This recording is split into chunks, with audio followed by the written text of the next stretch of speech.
बेनिशां कैसे कैसे, ज़मी खा गई आसमां कैसे कैसे।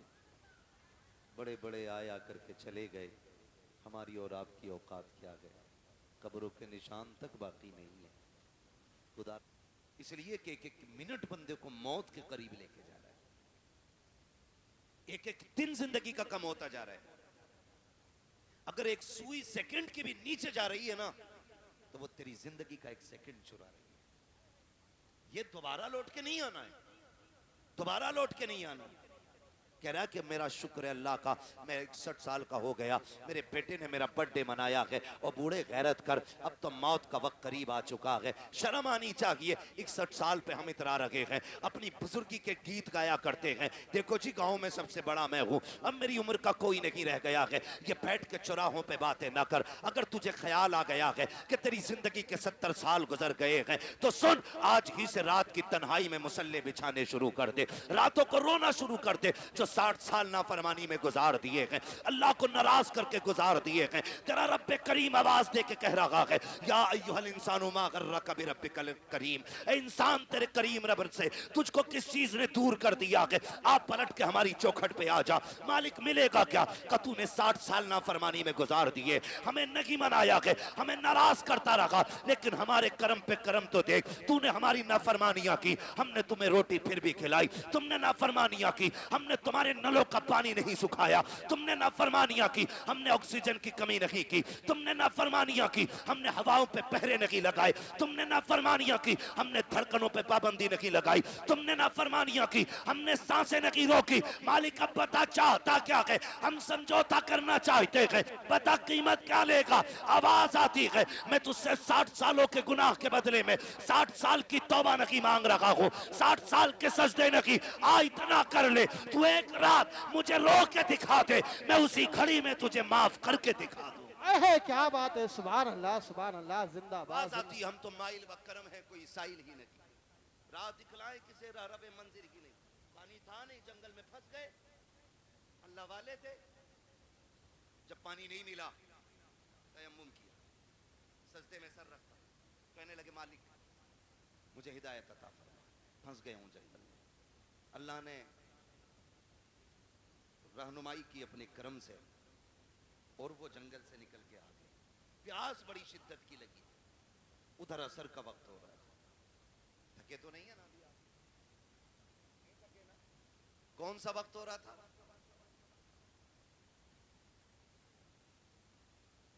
कौन सा वक्त हो रहा था?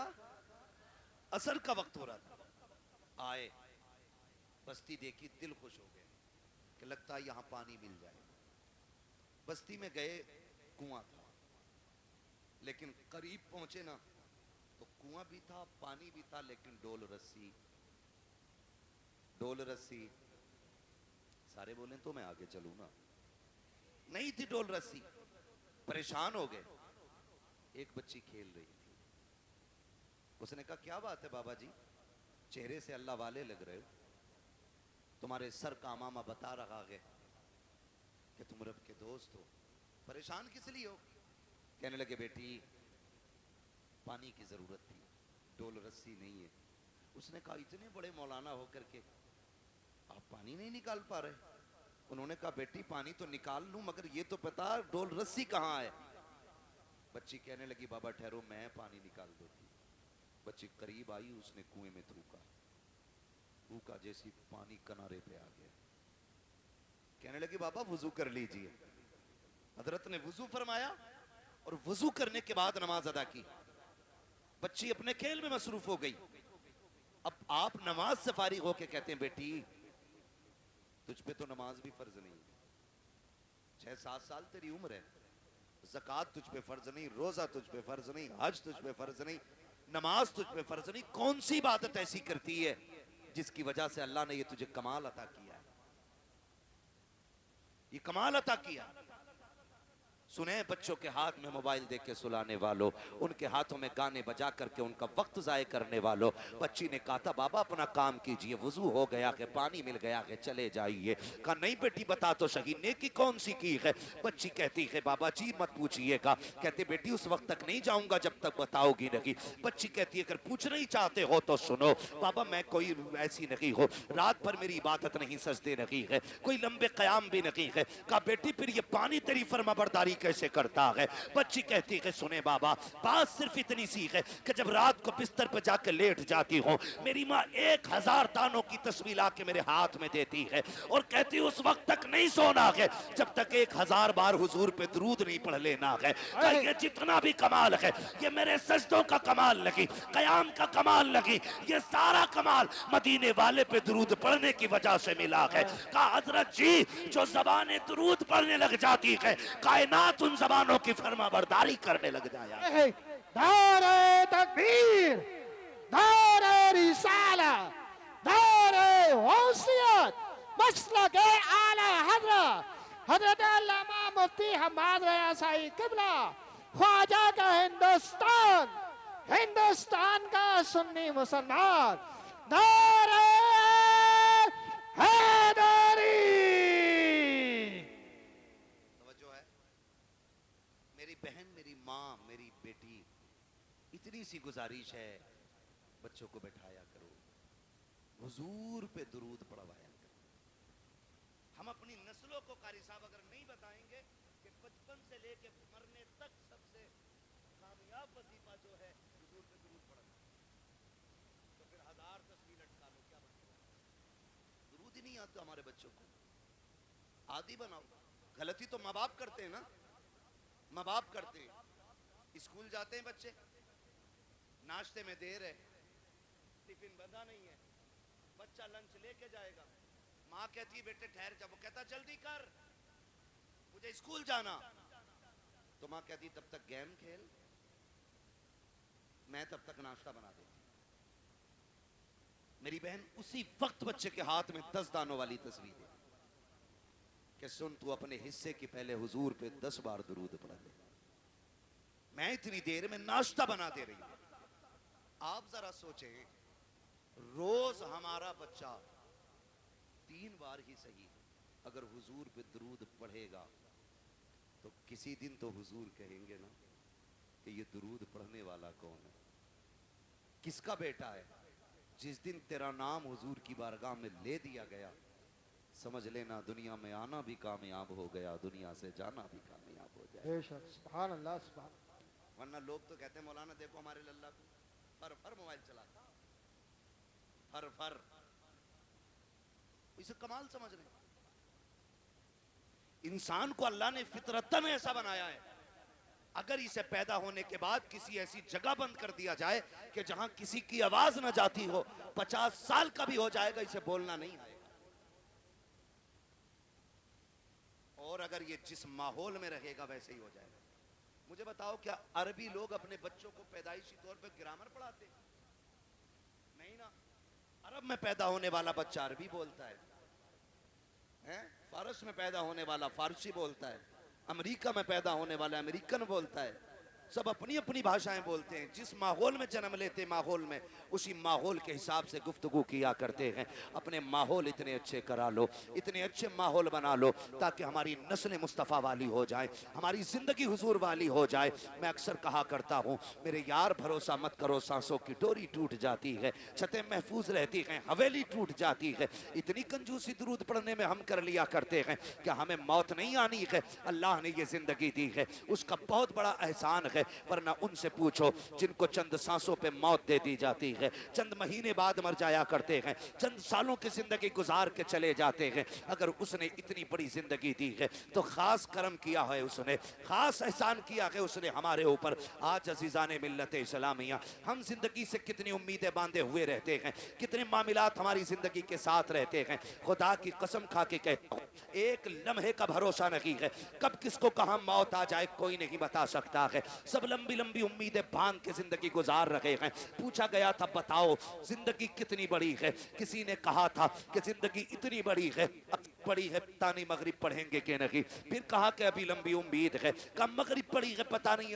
इशा पढ़ेंगे कि नहीं। कहा अभी लंबी उम्मीद है। फिर किसी से पूछा तुम बताओ, तो किसी ने कहा कि मैंने दाहिनी जानिब सलाम फेरा है, तो उम्मीद न की है बाईं जानिब भी सलाम फेर सकूं। अल्लाह अकबर। फिर कहने वाले ने कहा था ये भी बड़ी उम्मीद है। हकीकत ये है कि जो सांस अंदर गई है पता नहीं बाहर आएगी कि नहीं।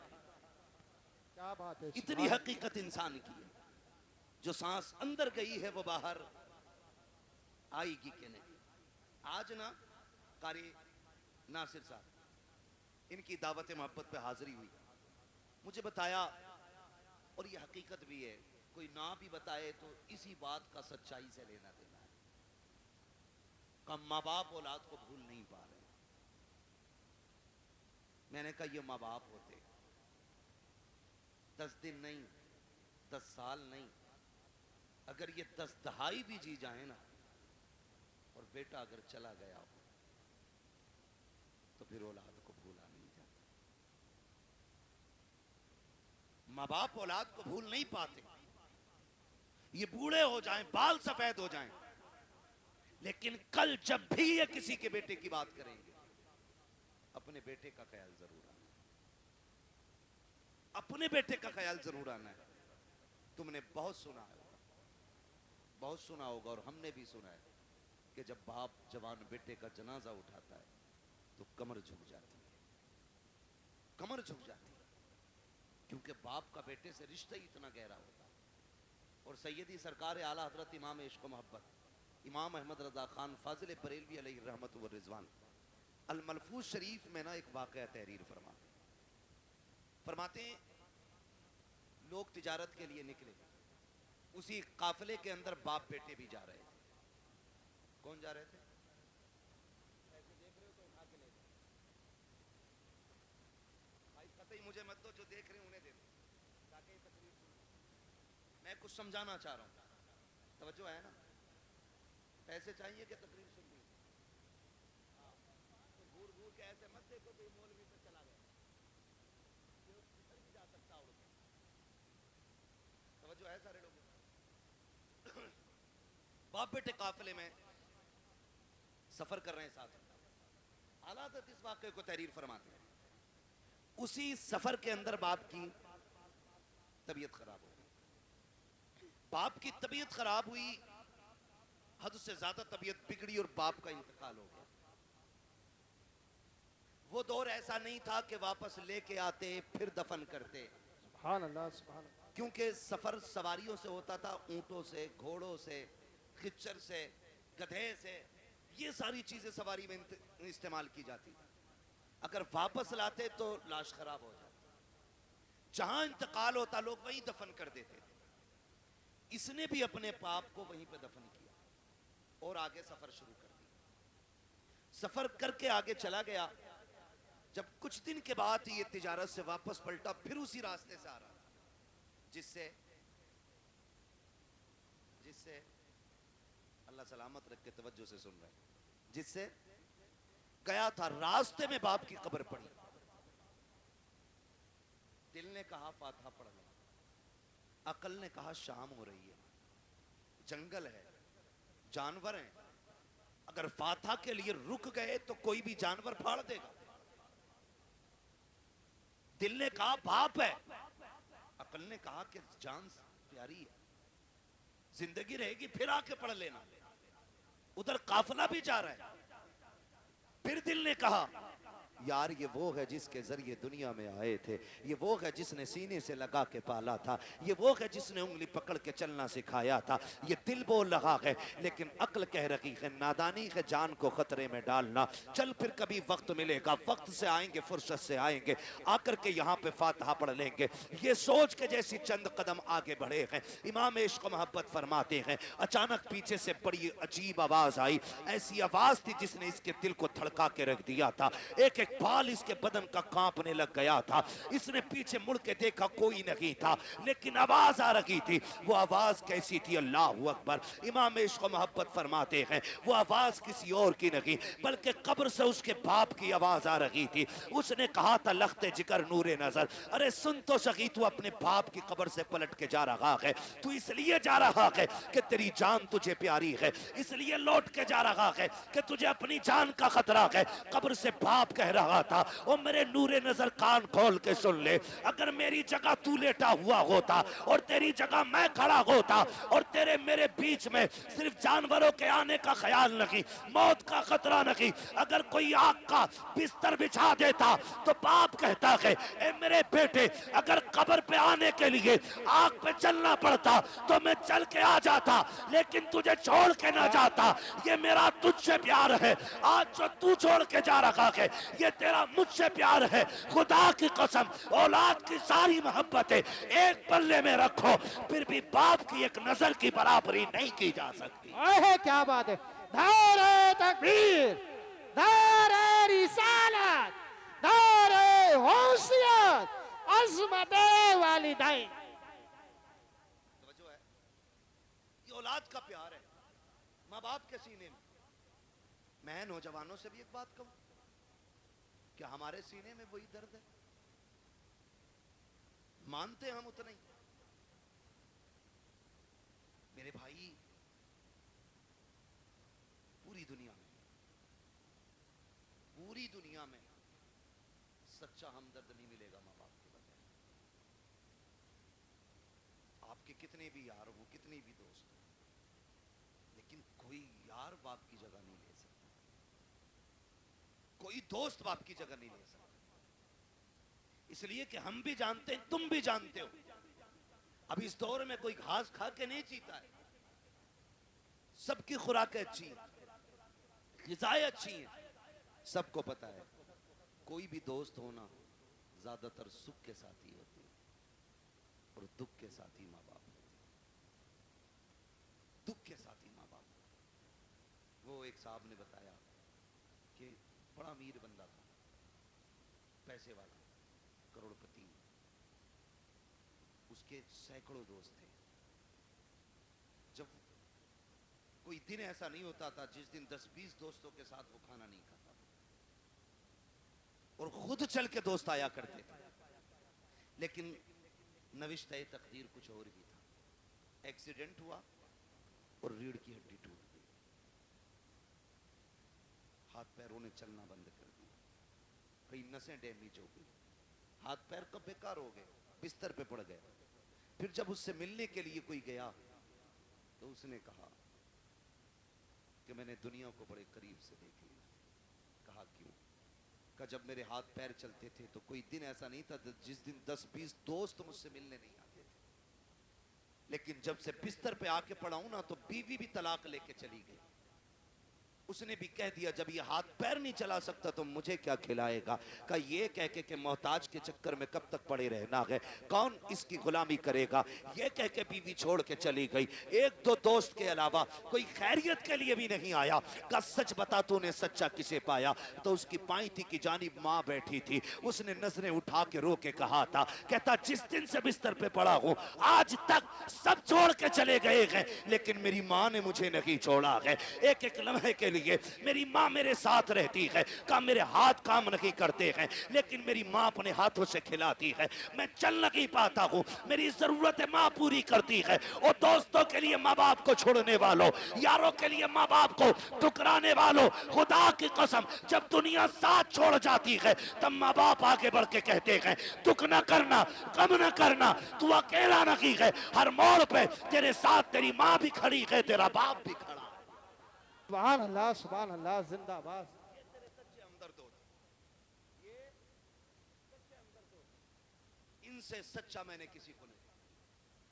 रिश्ते कितने प्यारे, खुदा की कसम अगर बात की जाए तो बड़ा वक्त लगे। बड़े गहरे रिश्ते होते, इतने गहरे रिश्ते। अगर कोई माँ से ये कहे ना मैं तुझे पूरी कायनात की दौलत दूं, अपने बेटे की एक आंख निकाल के दे दे, माँ पूरी दुनिया की दौलत के बदले में बेटे की एक आंख नहीं दे सकती, एक कान नहीं दे सकती, एक उंगली मां नहीं दे सकती है, वो तुम्हें इतना चाहती है। ये रिश्ते होते हैं, और इन रिश्तों को बाजारों से नहीं खरीदा जा सकता, मार्केट और मंडी से नहीं खरीदा जा सकता। ओ भाई, शुक्र अदा करो जिन्हें अल्लाह ने माँ बाप दिए, जिन्हें अल्लाह ने माँ बाप दिए, और माँ बाप से ज्यादा हमसे कोई प्यार नहीं करता है। सच कहा ना मैंने सच कहा है तो फिर आपको सुभान अल्लाह कहना चाहिए था। अल्लाह आपको सलामत रखे। ये कारी साहब काजीपुरा है, कई इदारे चल रहे हैं, कई हाफिज कारी मौजूद हैं, कम से कम इतनी तब्दीली तो आई जानी चाहिए कि लोग समझने लग जाएं। कायनात में हुजूर से ज्यादा हमसे कोई प्यार जितना मुझे पसीना आना है ना, उतना उसका 1% आपको भी आना चाहिए। हुजूर से ज्यादा कोई प्यार नहीं करता ना। अभी भी इसी मोहल्ले की आवाज ज्यादा है, अगर आप नहीं बोल रहे तो मैं इधर घूम जाऊं, इसलिए कि दीवारों से बातें करने की आदत किसी को नहीं होती है। समझ गए ना? हुजूर से ज्यादा कोई प्यार, जब बात हुजूर की आया करे तो फिर धक्का ना लगाना पड़ा करे। हमें तो ये कहते हुए भी गैरत आती है, जोर से कहो सुभान अल्लाह, उछल के कहो सुभान अल्लाह। इसलिए बात सुनो बेटे, समझ के बोलो। इसलिए कि बात जब अल्लाह की तारीफ की हो तो फिर धक्का लगाने की जरूरत क्या? बात जब हुजूर की हो तो फिर किसी के टोकने की जरूरत क्या? इसका रिश्ता तो दिल से होना चाहिए ना, दिल से होना चाहिए। मैंने आपसे दुरूद पाक पढ़ने के लिए कहा, लेकिन आपने, कुछ लोगों ने पढ़ा ही नहीं, पीछे पढ़ा ही नहीं। दो बातें हैं, या तो उनको आता ही नहीं है या फिर उन्होंने सुस्ती की है। अगर नहीं आता है तो इसका मतलब वो कभी मस्जिद में भी नहीं जाते होंगे, इसलिए कि नमाज में भी दुरूद पढ़ा जाता है। अगर जाते तो याद होना चाहिए। और अगर किसी को आता है पढ़ा नहीं तो इसके जिम्मेदार उसके माँ बाप हैं। बुरा ना मानिएगा, हमने अपने बच्चों को दुरूद पढ़ने का आदी बनाया ही नहीं, जबकि हमारा सबसे ज्यादा पढ़ा जाने वाला वजीफा दुरूद पाक होना चाहिए। बुरा मत मानना, मैं देख रहा हूं कई नौजवानों के सर पे टोपी भी नहीं है। मैं आपको एक बात बता दूं, इतना तो हम जानते हैं कि मस्जिद जाते हैं तो टोपी लगा के जाते हैं। अच्छा एक बात बताओ, कोई बंदा टोपी लगा के काबे को मुंह करके और हाथ बांध के खड़ा हो तो देखने वाला क्या समझेगा? मेरे भाई बोले अल्लाह इन्हें सलामत रखे कि वो नमाज में। अगर किसी के सर पे टोपी ना हो, हाथ खुले हों, फिर कोई उसे नमाज में समझेगा? नहीं ना। इसलिए कि नमाज की अपनी एक हालत होती है, इसलिए उसको कोई नमाज में समझेगा ही नहीं। नमाज के लिए टोपी का होना है, हाथ बांधे खड़ा हो तब बंदा कहेगा नमाज में। एक बात बताओ, घर से चले, सर पे टोपी भी नहीं, मुंह में मसाला डाला, चले चले आ रहे, कोई समझेगा ये हुजूर की महफिल में जा रहा है? नहीं ना। कम से कम टोपी लगी होती, नजरें झुकी होती, तेज कदम से उधर चलते जिधर हुजूर की महफिल सजी है। लोग तेरी टोपी देख के समझ जाते ये किसी चौपाल पे बैठने नहीं जा रहा है, मदीने वाले की महफिल सुनने के लिए जा रहा है ना? तो कम से कम ऐसी हालत हो जानी चाहिए हमारी। अल्लाह आपको सलामत रखे। हुजूर की महफिल में जब भी जाया करें टोपी लेके जाया करें। चांद रात आई ना, चांद रात कारी साहब, दुकानों पे पैर रखने जगह नहीं, टोपी नहीं। जूते की दुकान पे चले जाओ तो नंबर लगाना पड़ रहा है, कपड़े की दुकान पे चले जाओ तो नंबर लग रहा है। ओ भाई 2-2 हजार के जूते खरीद लेते हो, 5 रुपए की टोपी में इतनी सुस्ती। पहचान है हमारी, ये पहचान है ये हमारी। टोपी सबके पास होनी चाहिए। सबके पास है ना टोपी? हाँ माशाल्लाह, जिनके पास है उन्होंने उनकी लाज बचा ली, जिनके पास नहीं वही बोले जी अल्लाह आपको सलामत रखे। लेकिन ये जरूरी चीजें होनी चाहिए। तो हमारी आदत में दुरूद पाक नहीं है। मेरे महबूब अलैहिस्सलाम फरमाते हैं जो मुझ पे कसरत से दुरूद पढ़ेगा, तो आपने उंगली का इशारा करके फरमाया वो मेरे कंधे से कंधा मिला के यूं जन्नत में जाएगा। सारे ही जन्नत में जाना चाहते हैं, लेकिन जन्नत चाहिए फ्री की। कोई बाबा मिल जाए भले नंगा हो, मुंह के बल गिर जाएंगे, जन्नत दे जा। जिसका अपना ही नहीं पता वो तुझे जन्नत देगा। वो भाई भांग पी रहा है, सुल्पा लगा रहा है, और उसके कदमों में जाके कह रहे हो जन्नत दे। और जिसे अपना होश नहीं वो तुझे जन्नत किधर से देगा? तो हमें जन्नत भी फ्री में चाहिए। अगर जन्नत चाहते हो तो हुजूर पे कसरत से दुरूद पढ़ा करो, कसरत से दुरूद पढ़ा करो। माँ बाप की जिम्मेदारी है बच्चों की आदत डालें दुरूद पढ़ने की। माँ बाप की जिम्मेदारी, अल्लाह माफ करे, अब तो जिम्मेदारियां भी बड़ी आसान हो गई। बच्चा रोया चाहे भले 6 महीने का, गुनगुना बजा के उसकी करवट में रख दिया। समझ गए ना गुनगुना? बहुत समझदार लोग। मोबाइल उसके हाथ में दे दिया। मैं एक बात कहूं, ये जिम्मेदार लोग बैठे हुए हैं, कारी इरफान साहब, गोद माँ की बच्चे का हक होता है। ऐसा हक कि जिसको कोई भी बच्चा गंवाना नहीं चाहे। हर किसी को मां प्यारी होती है। आप अंदाजा लगाइए अल्लाह ने बच्चे का मां से रिश्ता कितना मजबूत किया है। बच्चे की पैदाइश को 5 दिन गुजरे हैं और बच्चा रोने लग जाए, खाला उठा ले गोद में, बच्चा चुपता है। बोले आपके यहां भी होता होगा ना ऐसा, पीछे वालों के यहां भी है ना? नहीं चुपता ना, फूफी ने गोद में लिया, नहीं चुपेगा। फिर मां गोद में ले ले, बच्चा चुप हो जाता है। उम्र कितनी है? 6 दिन। आप अंदाजा लगाइए इस बच्चे को किसने बताया कि पहले जिसने उठाया था वो मां नहीं थी, दूसरी बार जिसने गोद में लिया वो भी मां नहीं थी, तीसरी बार जिसने गोद में लिया ये मां है।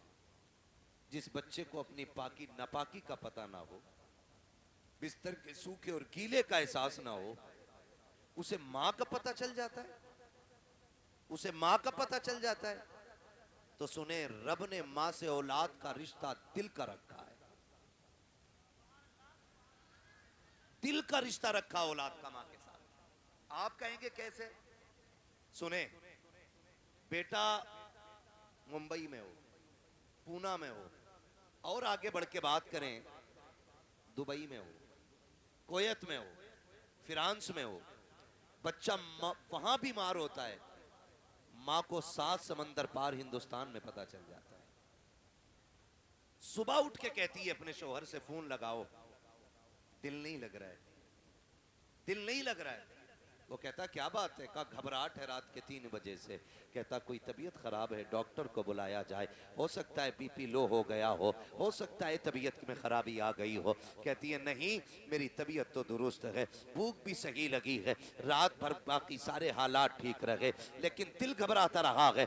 माँ कहती है जरा फोन तो लगाओ, पता करे मेरा बेटा तो बीमार नहीं हो गया है। जब अचानक फोन की घंटी बजती है, बेटा 7 समंदर के पार फोन उठाता है। अचानक माँ की आवाज आवाज आती है, बेटे खैरियत से है कि नहीं। जब इतना माँ कहती है, बेटा कहता अम्मा मैं ठीक हूँ। वो इसलिए नहीं बताया करता है ताकि माँ परेशान ना हो जाए, मैं तो बीमार हूँ, माँ की तकलीफ ना बढ़ जाए। कहता माँ मैं ठीक हूँ। माँ कहती पगले झूठ ना बोल, सच बता रात 3 बजे से सोई नहीं हो। तब बच्चा कहता है अम्मी मुझे रात 3 बजे से बुखार आ रहा है, मुझे बता तो सकी, अभी कोई फोन नहीं आया है, कोई खत नहीं आया है। माँ को 3 बजे पता चल जा रहा है कि बेटे की तबीयत खराब हो गई है। ये रिश्ता किसने बनाया है? खुदा की कसम तो कहना पड़ेगा जिसने लफ्ज़ कुन से कायनात बनाई है, उसी ने माँ के दिल से रिश्ते जोड़ दिए हैं। जिसने समंदरों को रवानी दी है, उसी ने औलाद का रिश्ता माँ से जोड़ा है। जिसने पहाड़ों को बुलंदियां दी है, उसी रब ने माँ से औलाद का रिश्ता जोड़ा है। जिसने सूरज को रोशन किया है, उसी ने औलाद का रिश्ता माँ से जोड़ा है। खुदा की कसम जिसने अपने महबूब को कायनात में सबसे हसीन बनाया है, उसी रब ने औलाद का रिश्ता माँ बाप से मजबूत बनाया। सुभान अल्लाह। नारे तकबीर, नारे रिसालत, मसलके आला हजरत मुफ्ती हम्माद रजा मुरादाबादी, जलसा साले सवाब, नारे तकबीर, नारे रिसालत। तवज्जो है सारे लोगों की। ये रिश्ते अल्लाह ने बनाए, अल्लाह ने बनाए ये रिश्ते, ये रिश्ते बनाए। और ये माँ का हक होता है, औलाद का हक होता है माँ की गोद में रहना। मेरी माँ मेरी बहन, इतनी सी गुजारिश मेरी है, कान खोल के सुनना। अपनी औलाद को बचपन में रोए ना, मोबाइल दे के बहलाना मत, उसे गोद में उठाना, उसे सीने से लगाना, ताकि आज वो रो रहा है तो तू सीने से लगा रही है, कल तू रोएगी तो यही बेटा तुझे सीने से लगाएगा। क्या आपको नहीं लगता ऐसा? आपको नहीं लगता ऐसा? अगर आप आज औलाद को प्यार नहीं करोगे, कल ये बुढ़ापे में आपको मोबाइल दे के बहका दे, छुट्टी। आप कहोगे दिल नहीं लग रहा है, वो कहेंगे ये रहा मोबाइल, इसमें मैंने फुल रिचार्ज कर दिया, अनलिमिटेड, इसे चलाइए। अल्लाह माफ करे, बाज लोग कहते हैं कारी साहब के बड़े बूढ़ों के पास बैठने से अकल आती है। अब तो अल्लाह खैर फरमाए, बड़ा बूढ़ा भी बड़ा रंगीन आया है। जलसों में जाते हैं भाई, अपना काम है रातों में जाना। कभी कभी देखते हैं हम चलते हुए, कोने पे बैठा बुद्धा, रात के 11 बजे मोबाइल चला गया, स्लिप पे बैठ। ये रंग आ गए। और बड़े बूढ़े, एक कहावत कही जाती है, एक पैर कब्र में दूसरा केले के छिलके। और डर भाई, अल्लाह से डर। अब उम्र का कोई तीसरा पड़ाव नहीं आना, ये आना था जो आ गए। जितने रंग चढ़ने थे चढ़ गए। बचपना जवानी की उम्मीद में गुजर जाता है, जवानी दौलत की भूख में गुजर जाती है, और फिर बुढ़ापा, हाय रे बुढ़ापा, फिर ये आदमी को औकात दिखा देता है। इसलिए आपसे मेरी गुजारिश है, अल्लाह तौफीक दे, मेरी बहन बच्चे रोएं, उन्हें सीने से लगाया करो, सीने से लगाया करो। बड़े परेशान होते माँ बाप, मौलवी देख तो सही, लोंडा 19 साल का हो गया, मस्जिद नहीं जाता, वो गाने गा रहा, खड़े होके गाने वहीं, तो अब मौलवी संभालेगा यार? तुमने बचपन से लेके अब तक गाने सुनवाए उसे, मौलवी उसे नाते याद करा देगा 2 दिन में? नहीं, माँ बाप की जिम्मेदारी होती है औलाद की सही परवरिश करना, माँ बाप की जिम्मेदारी होती है। मैं आपको बताऊं, एक बहुत बड़े बुजुर्ग गुजरे, आप सफर करते करते जंगल में चले गए, बंद था, जंगल था, रास्ता भूल गए। जब रास्ता भूले, उन्होंने जंगल में तयम्मुम किया, पानी भी नहीं था, अब तो कसरत से पानी है, समर चला देते हैं तो बंद करने का नाम ही नहीं लेते। अगर रास्ते में पानी भरे तो फिर धान नाली साफ करे। भाई तेरी भी तो कुछ जिम्मेदारी है ना, अल्लाह ने तुझे इंसान बनाया, ये जो टोटी खोल के छोड़ दी है, हिसाब नहीं देना इसका,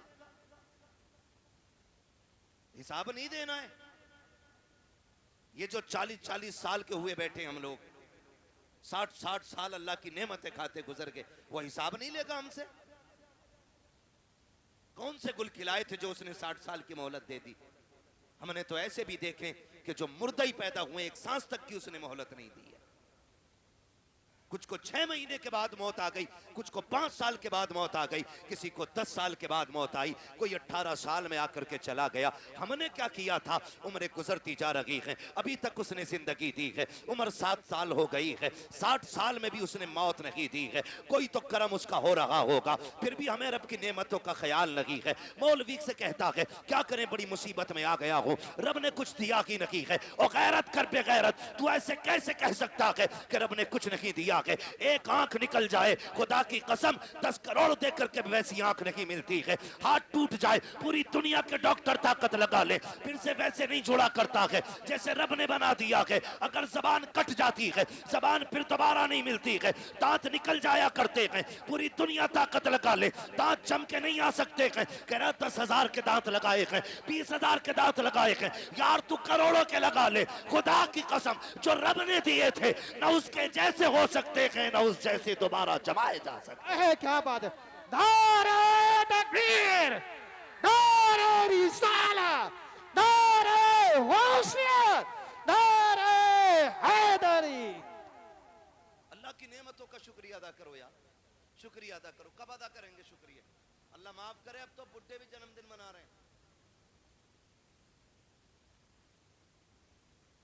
अल्लाह पहले रोटी भी नहीं देता था अपने अब्बा को, अब थोड़ा सा बड़ा हो गया ना, मुंबई घूम आया तो अब्बा को राजी करने के चक्कर में अब्बा का बर्थडे मना रहे। अब्बा पूछ रहा अल्लाह क्या है ये? केक काटियो। फिर बोले कुछ गुब्बारे फूटेंगे, फिर उसमें कुछ बदतमीजी होगी, उठा के कुछ मुंह पे नाकों पे लगाया जाए। मेरी कौम का नौजवान समझता है कि ये हमने कामयाबी हासिल की है, ये हमने तरक्की की है। हम सोचे तो सही, किधर जा रहे हैं, किधर चल रहे हैं हम? कौन सी राह हमने पकड़ ली है, कौन सी रविश हमने अपना ली है यार? सोचो तो सही। अब्बा का जन्मदिन और अब्बा भी सुरमा लगा के तैयार, कह रहे आशु, कह रहे जी 61 साल का हो गया, मैं बहुत बड़ा हो गया। बड़ा नहीं हुआ है, छोटा हो गया। जितनी उम्र बढ़ रही है इंसान बड़ा नहीं हो रहा है, छोटा होता जा रहा है। इसलिए कि एक एक मिनट बंदे को मौत के करीब लेके जा रहा है, एक एक दिन जिंदगी का कम होता जा रहा है।